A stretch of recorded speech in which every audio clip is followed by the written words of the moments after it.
कामचोर बहू। कांता बहन की 2 बहुएं थीं, बड़ी कल्पना और छोटी प्रिया। कल्पना का जैसा नाम वैसा ही काम। सारा दिन कल्पनाओं में रहती, ना कोई काम करती न कोई धाम। अरे कल्पना बहू, जरा अच्छी सी चटनी पीस दे, आज कुछ मजेदार खाने का मन है। पेट में जलन हो जाएगी माँ जी बुढ़ापे में, और वैसे भी मेरा काम करने का वक्त शाम का है, अब प्रिया को ही बोल दो।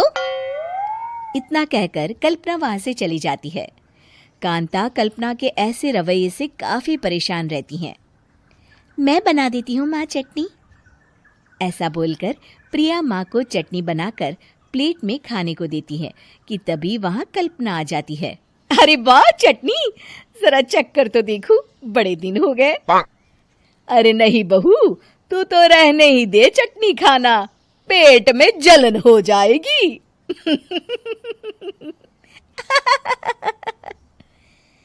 इतना कहकर कांता और प्रिया दोनों हंसने लगते हैं। कल्पना सारा दिन या तो मोबाइल में यूट्यूब देखती या फिर सोती रहती। उसका कमरा भी बिखरा और गंदा रहता। एक दिन कल्पना का पति अशोक उससे कहता है, अरे कल्पना, जानवर भी उस जगह को साफ कर लेता है जहां वो बैठता है, तुम तो इंसान हो, कैसे इतने गंदे कमरे में रह लेती हो? देखो सारा सामान यहाँ वहां बिखरा पड़ा है। ज्यादा अपनी माँ का बोल ना बोलो। हाँ, कमरा तुम्हारा भी तो है, गंदा लग रहा है तो साफ कर लो। पता नहीं तुम्हारे साथ मैं कैसे जिंदगी बिताऊंगा। इतना कहकर अशोक वहां से चला जाता है। कल्पना बस खाना खाने कमरे से बाहर आती और फिर से कमरे में चली जाती। इससे कांता बहन काफी परेशान रहती। एक दिन प्रिया कांता से कहती है, माँ, मैं सारा दिन काम करके थक जाती हूँ, आप कल्पना दीदी से कहिए ना कि सुबह और शाम का काम बांट ले। मैं तो अब सिर्फ एक वक्त का ही काम करूँगी। हाँ। अरे तू वो भी ना करना, एक बहू तो कामचोर थी ही, दूसरी भी आ गई काम ना करने के बहाने लेकर। तभी वहां प्रिया का पति रमेश आ जाता है। माँ, मैं देख रहा हूँ भाभी कोई काम नहीं करती, प्रिया सारा दिन घर और रसोई का काम करती है, अब कुछ करो ना माँ। कांता मन में कुछ सोचती है और कल्पना के पास जाती है। कल्पना फोन पर मेकअप करना देख रही होती है। कल्पना, तुम सारा दिन बस मोबाइल देखती हो, घर का कोई काम भी कर लिया करो। प्रिया सारा दिन काम करके थक जाती है, आज से मैंने फैसला किया है, एक वक्त का काम तुम करोगी, सुबह का खाना तुम बनाओगी और रात का प्रिया। आप लोगों ने काम को हव्वा बना रखा है।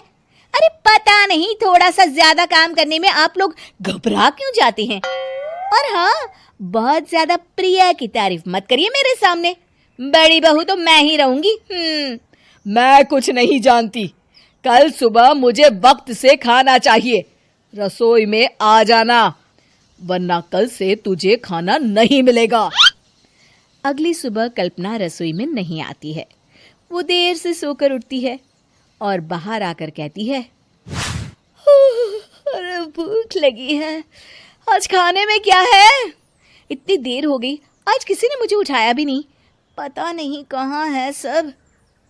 कल्पना को घर में कोई नहीं दिखता। वो रसोई की तरफ जाती है जहां बड़ा सा ताला लगा होता है। अरे रसोई में ताला? ओ, मैं तो भूल ही गई थी। माँ ने आज से सुबह का खाना मुझे बनाने को कहा था। हे भगवान, इतने लोगों का खाना बनाना क्या आसान है? तभी घर के सारे सदस्य बाहर से वापस आते हैं। वाह माँ जी, मजा आ गया छोले भटूरे खाकर। मेरे मुंह में तो अभी भी स्वाद आ रहा है। अरे कल्पना, तेरे भरोसे रहते तो हम तो भूखे ही रह जाते। कल्पना को बहुत गुस्सा आ जाता है। अब बहुत हो गया, आज से मैं अपनी रसोई अलग कर रही हूँ, मैं अपना खाना खुद बना लिया करूंगी। कल्पना अपनी रसोई अलग कर लेती है, पर आए दिन उसका देर से उठना और काम न करने की आदत से वो भूखी ही रह जाती थी। उसी के सामने घर के लोग अच्छे अच्छे पकवान खाते और कामचोर कल्पना को जैसे तैसे ही खाना बनाकर खाना पड़ता। पर एक दिन तो हद ही हो गई। माँ, दीदी आज सुबह से कमरे से बाहर नहीं निकली, हमें जाकर देखना चाहिए। सो रही होगी कामचोर कहीं की, पर तुम कहती हो तो चलो देख लेते हैं उसे। कल्पना कमरे में पेट पकड़कर बैठी होती है। हाय मेरा दर्द, पेट दर्द के मारे मर रही हूं मैं।